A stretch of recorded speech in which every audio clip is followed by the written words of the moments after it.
Let's go to the next one. The next one is control. Control the atmosphere. Here's one way that you can control the atmosphere. I'll tell you that yesterday in one of my sessions, I had a couple that was talking in one of my sessions. But I didn't tell them, hey, can you listen? I'll tell you what I did. I did some things yesterday that have to do with effective communication. The couple was talking during my session. That's a no-no. But this is all I did. I never acknowledged them. I just walked over to them, and from here, I began to teach. Anyway, leadership is the ability to lead. And I'm right next to them. I didn't tell them nothing, but I was speaking to their subconscious, saying, you better hush up, because I'm right here.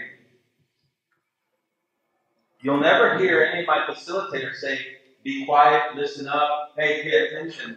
Because what we do is, when there's a student that is speaking, we just walk up right next to them. We don't acknowledge it, but we just start doing this. I just start teaching from here. Guess what? The automatic vote. And then, this is what we do.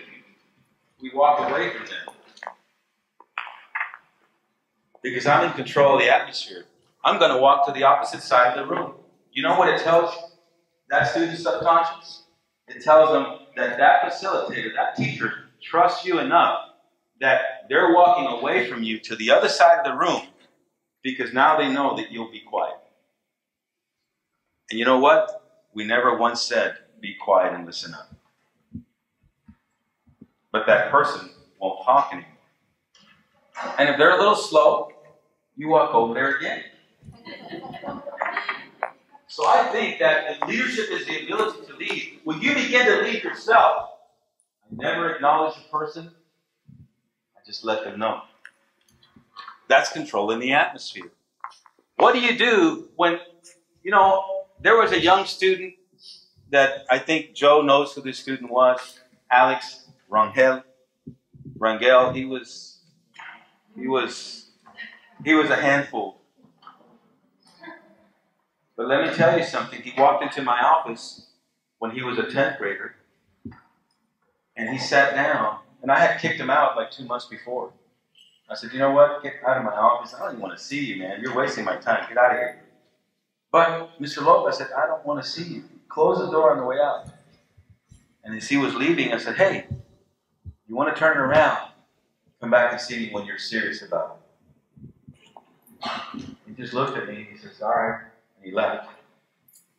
Well, 2 months later, he came back, and I asked him, tell me, what happened? Why this lifestyle? Why this attitude? Why this type of behavior? He said it was 4th grade. I said, what happened in 4th grade? 4th grade, the teacher made me read out loud, and she knew that I didn't know how to read. And it was so embarrassing for me that the only thing I knew was to cuss. So I cussed her out. And that day was the beginning. And then he did this, but me started doing this stuff. And I haven't stopped since. How many times do our students feel that way because we put them on the spot because we're trying to make a point? We're trying to exercise our authority, but yet what we should be doing is trying to engage them so they can be on our side and learn. So what do we do when we come up to students that we ask a question to these students and they have that deer in the headlights look? Everybody know that look? They have no clue, even if they weren't paying attention or they were paying attention, they're like, and we're sitting there trying to exercise our authority to say, oh, well, come on, but don't you know it? I mean, we've been only going over it for the last 3 weeks and you still don't know it? How embarrassing is that to a young student's life? But how about this option? Keep thinking. I know that you're thinking. But I'll come back to you. All right? And you walk away from it.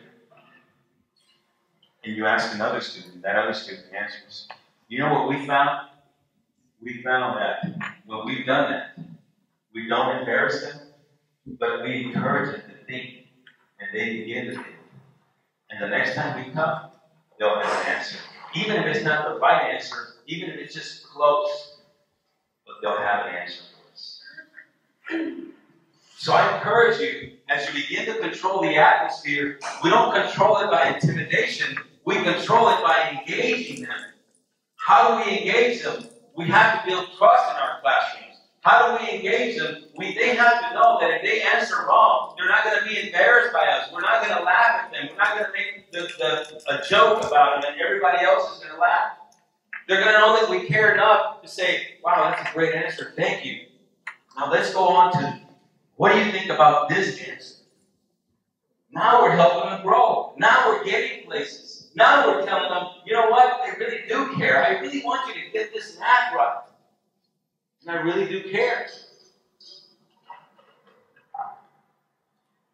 So control. Control the atmosphere. Engage your students. Be in control of everything. Yourself, your material, how long you're going to be speaking, whether you use a microphone, wherever you're at.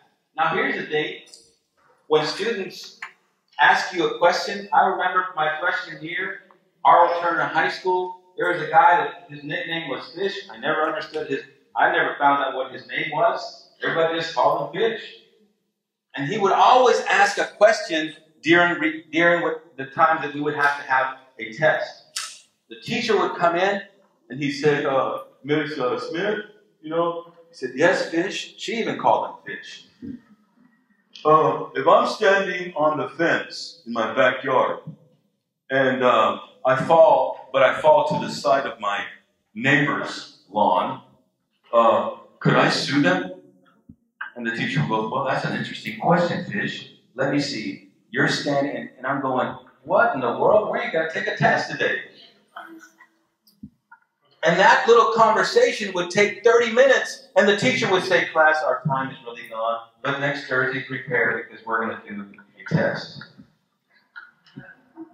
And all the students inside were going, we accomplished our goal. We didn't want to take a test today.